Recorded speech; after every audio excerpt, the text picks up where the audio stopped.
Well, howdy. I'm Infinity Solstice, bright wizard of destiny. Welcome to the gallery at Go Organic Sports Ranch.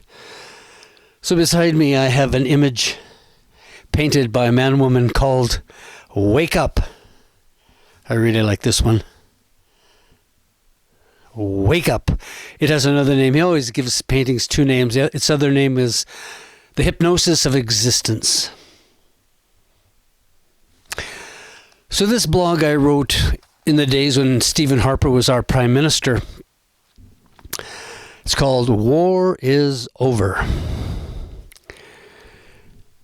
Canadian soldiers have been over in Afghanistan. I'm not sure why. Oh, now I remember. It's to get the girls back in school or get them in miniskirts or dancing to gangster rap. Looks like that didn't happen.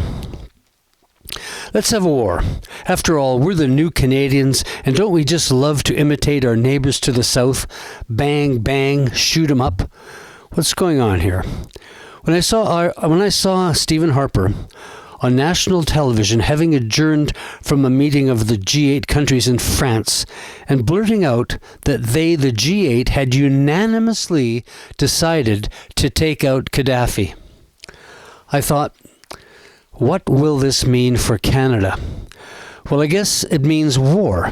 It seems that there were conditions for Canada to pull out of Afghanistan, that we should bomb Libya. I guess we moved our armed forces directly from Afghanistan to some island in the Mediterranean, and from there began a bombing campaign over and upon Libya. The next time Mr. Harper is on television, his words were, "We have just completed 300 successful bombing missions over Libya. I've since heard that 20 or 30,000 people have died as a result of that war so far." Now, from my perspective as a Canadian citizen, I didn't know that we had any issue with Libya. I didn't know they posed a threat to our country, and who ordered and why was such a brutal campaign of bombing from the sky initiated at all. And why did our Prime Minister agree without my or anyone else's consent? And who will have to shoulder the blame for all those innocent citizens of another country, Libya, that died as bombs fell from the sky, hitting them at work at power plants, on bridges, government buildings, hospitals, and who knows where else? How can you sleep at night, Mr. Harper, and the rest of your cronies that contributed to the decision to drop bombs on Libya without even the courtesy to declare war? I'm pretty sure it's illegal in these days of modern warfare. The Hague may be calling your name, Mr. Harper, and your Minister of Defense. Minister of Offense, it should now rightly be called. And a few of your generals should be called up as well. It's not that I wish you ill. It's just was such a large mistake that you have made counseling your soldiers to murder innocent people at a distance from the sky without the people that elected you, without their consent. I'm sure at this point in your political career that someone has told you the definition of democracy, or have you forgotten?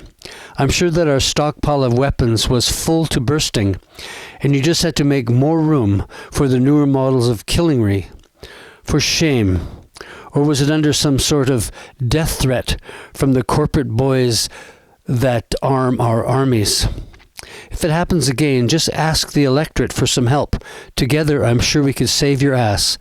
I haven't talked to anyone yet who was into that war, so I'm not sure where you feel you got that mandate from.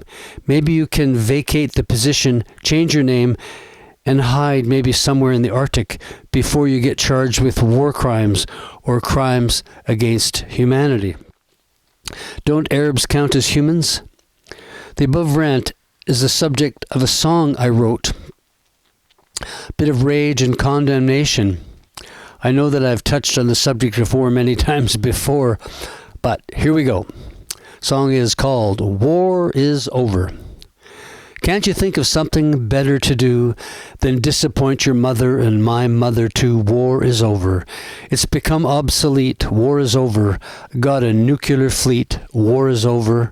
Yes, it's over. It would only be a very foolish mother that would send her son or daughter off to some foreign land to die in some stupid and unnecessary war, all wars being unnecessary. The nuclear bombing of Hiroshima and Nagasaki should have demonstrated to the world that we can no longer tolerate war for fear of oblivion. So war is over. There be the theme to the tune. The only change I may have to make to the song is the title, as it has already been used by Mr. John Lennon in A Christmas Carol, So This Is Christmas. Anyway, that's what I thought the song was called, but in the chorus, under the music, War is Over is sung over and over, War is Over, and that just happens to be the title of John's carol. It was John Lennon that inspired the song, but only after I was watching a documentary on Mark Emery, the Prince of Pot. He was in his office, and above his desk was a big poster of John Lennon with the caption, War is Over. It was just an inspiring moment in the film. Mark working at his desk and Mr. Lennon watching over him. War is Over. I think he would let me borrow the title, and I hope the rest of his family agrees. I think I'll keep it. So check out my album on Spotify or iTunes and have a listen. War is Over. Peace, Infinity Solstice, bright wizard of destiny.